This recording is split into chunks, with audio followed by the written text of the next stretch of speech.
सरकार की एक महत्वाकांक्षी लक्ष्य था सरकार का कि किसानों की आय को जल्द से जल्द दोगुना किया जाए और इसी बात को लेकर सरकार ने जो 3 कृषि कानून हैं वो भी सरकार लेकर आई थी, लेकिन विरोध के चलते कानूनों को वापस लेना पड़ा है। अब किसानों के लिए सरकार के पास क्या विकल्प है, क्योंकि कानून वापस होने से तो किसानों की जो आय है वो नहीं बढ़ेगी, लेकिन उसके लिए कुछ नई योजनाएँ भी शुरू करनी पड़ सकती हैं। और इस पर बात करने के लिए हमारे साथ मौजूद है प्रदेश के कृषि मंत्री जेपी दलाल, से हम बात करते हैं।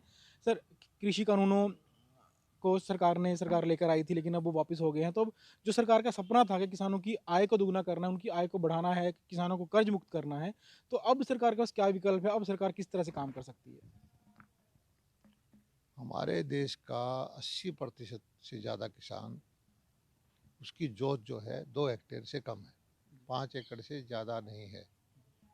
और ये डाटा भी है पिछले कई सालों से, 10-20 साल से भी, कि उसके घर की, किसान के बेटे की, बेटी की प्रति दिन की जो आय है कृषि से, वो 27 रुपये है। अब 27 रुपये में तो आप ये नहीं मान सकते कि किसान खुश होगा या उसके पास सारे साधन होंगे। अब उस आमदनी को बढ़ाने के लिए कुछ सोचा था भारत सरकार ने कि कृषि कानून लेके आए, उसके लिए एफपीओ बनवाएं, उसके लिए सॉइल हेल्थ कार्ड बनवाएं, उसके लिए फसल बीमा योजना बनवाएं, उसके लिए किसान सम्मान निधि दें, उसके लिए स्वामीनाथन आयोग की रिपोर्ट लागू करें, उसको माइक्रो इरिगेशन में 85% सब्सिडी दें, उसको अच्छा खाद बीज मिले, उसके मंडी अच्छी मिले।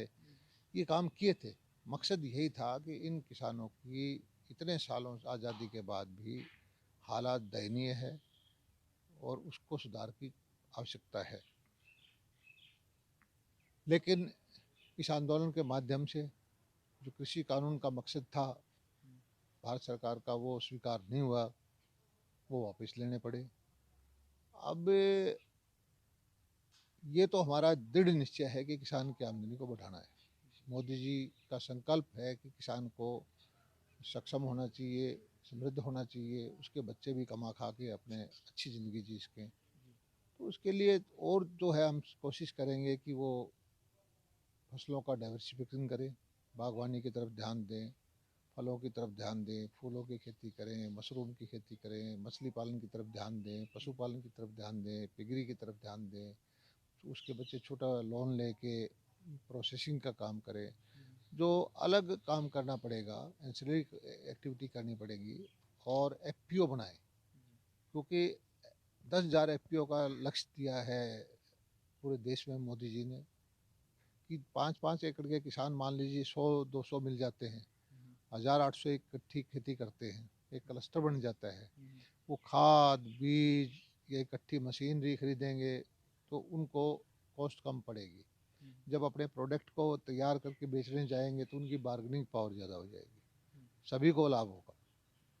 तो इस तरह की योजनाएं करके हमारा लक्ष्य, जो कोशिश जो है कि किसानों की सहायता करें, वो रहेगी जारी। और हरियाणा प्रदेश तो किसानों के हित में काम करने वाला देश में सर्वश्रेष्ठ प्रदेश है। यहाँ पर हम सबसे ज़्यादा फसलें खरीदते हैं, सबसे ज़्यादा हमारी मंडियाँ अच्छी हैं, डायरेक्ट हम पेमेंट करते हैं, और फसल बीमा योजना की योजनाओं का लाभ किसानों को ज़्यादा मिलता है। खराबे का पैसा पेमेंट हमारे सब देश में सबसे ज़्यादा हम देते हैं। तो हमारे हरियाणा में तो आंदोलन का वैसे भी औचित्य नहीं था, लेकिन जो भी है, अब 1 साल के बाद किसान नेताओं ने ये फैसला किया कि आंदोलन वापस लेने का, उसका मैं स्वागत करता हूँ। और मिलजुल करके हम ऐसी कोई रास्ता निकालेंगे जिससे किसान की आर्थिक हालात सुधार सके। सर, अब एक बड़ी मांग और किसानों की है कि एमएसपी पर कानून बनाया जाए। हालांकि हरियाणा प्रदेश एमएसपी फसलों पर दे रहा है, लेकिन उसके बावजूद जो कानून है उसकी कितनी आप ज़रूरत मानते हैं? क्या बिना कानून के किसानों का उत्थान संभव नहीं है? देखिए, देश का जो संसाधन है, जितना देश का खजाना है, उसके सामने रख के अब जो कमेटी बनेगी, उसमें साइंटिस्ट भी होंगे, राजनीतिक नेता भी होंगे, किसानों के प्रतिनिधि भी होंगे, वैज्ञानिक होंगे, और एक्सपर्ट जो होंगे कृषि के, सब मिलके देखेंगे भी कैसे इसी हालात में इन संसाधन से, जो पैसा भारत सरकार के पास है, उसमें किसानों के लिए क्या बेस्ट पॉसिबल कर सकता है, क्या तरीका निकाला जा सकता है, एमएसपी कैसे लागू की जा सकती है। और कानून बनाना ही अकेला उससे समाधान नहीं होता। कानून की मदद से सही लाभ किसान तक कैसे पहुँचे, वो भी देखना है। सर, एक जो किसानों पर मामले जो दर्ज हुए थे, सरकार ने हालाँकि हामी भर दी है कि मामलों को वापस लिया जाएगा। तो क्योंकि कई किसानों पर गंभीर मामले भी दर्ज हैं, तो किस तरह से इनको हैंडल किया जाएगा और किस तरह से मामलों को वापस जो लेने की प्रक्रिया है, वो शुरू की जाएगी? नहीं, हमारा मकसद तो ये है कि हम किसानों के मामले समाप्त करें, और इसकी एक प्रक्रिया है जो जैसे जैसे मामले हैं वैसे वैसे इन पर फैसला होता गएगा जाएगा। लेकिन कुछ मामले ऐसे हैं जो गंभीर किस्म के हैं, जिन पर गंभीर धाराएं हैं, जो कोर्ट के अंदर चले गए हैं, उसमें कोर्ट की सहमति भी आवश्यक होती है। कोर्ट की सहमति के बगैर हम चाह के भी मामले नहीं ले सकते। तो ये हमारे जो लीगल डिपार्टमेंट के एक्सपर्ट हैं या किसानों के प्रतिनिधि हैं, मिल बैठ करके कोई तरीका निकालेंगे कि किस तरह से मामले समाप्त हों। जी। सर, एक खाद की कमी को लेकर लगातार खबरें सामने आ रही हैं हरियाणा के अलग-अलग जगहों से। जो हालाँकि सरकार पहले कोशिश करती रही खाद की कमी को पूरा किया जाए, लेकिन अभी भी कई जगहों से ऐसे वीडियोज़ सोशल मीडिया पर दिख जाते हैं कि लोग लाइनों पे लगे हुए हैं और खाद की कमी अभी भी महसूस की जा रही है। तो क्या स्थिति है खाद की प्रदेश में? देखिए भाई, खाद जो है हर रोज़ 400-500 पॉइंट्स पे बढ़ती है।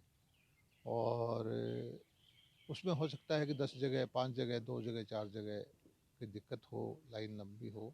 लेकिन सबसे पहले डीएपी का मामला था। मैंने कहा था कि एक भी एकड़ के किसान को डीएपी समय पर ना मिले, ये होने नहीं दूंगा। अब हर एक किसान को डीएपी मिली, उसने बिजाई कर ली। डीएपी आज भी सरप्लस है। यूरिया जो है आजकल उसकी ज़रूरत पड़ी हुई है।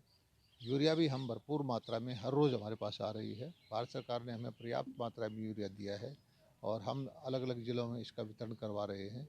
और जितनी यूरिया पिछले साल दिसंबर तक कंज्यूम हुई थी, उससे ज़्यादा यूरिया हम उपलब्ध कराएंगे। आज भी उपलब्ध करा रखी है। किसान भाइयों से मेरी इतनी प्रार्थना है कि जो यूरिया आपको जनवरी, फरवरी और मार्च में चाहिए, उसको अभी आप ना लें, ज़रूरत के वक्त लें। आपको हर हालत में मैं यूरिया उपलब्ध कराऊंगा।